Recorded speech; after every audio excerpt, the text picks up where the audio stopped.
বাবা মা কি জানুন, যার বাবা নেই তার দুনিয়ার অর্ধেক নেই, যার মা নেই তার পুরো পৃথিবী নেই।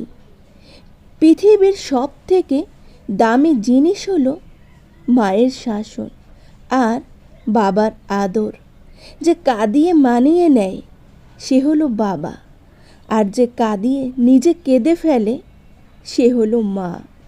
পৃথিবীর সবার ভালোবাসা ফুরিয়ে গেলেও বাবা মায়ের ভালোবাসা কখনো ফুরায় না। মা থাকে নিঃশ্বাসে আর বাবা থাকে বিশ্বাসে।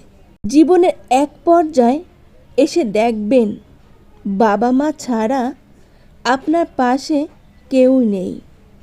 বাবা মা হলো সেই ব্যাংক যেখানে কষ্ট জমা দিয়ে সুখ নেওয়া যায়। তাই জীবনে কিছু পারুন আর নাই পারুন, আপনার বাবা মাকে যেন সারা জীবন সুখে রাখতে পারেন।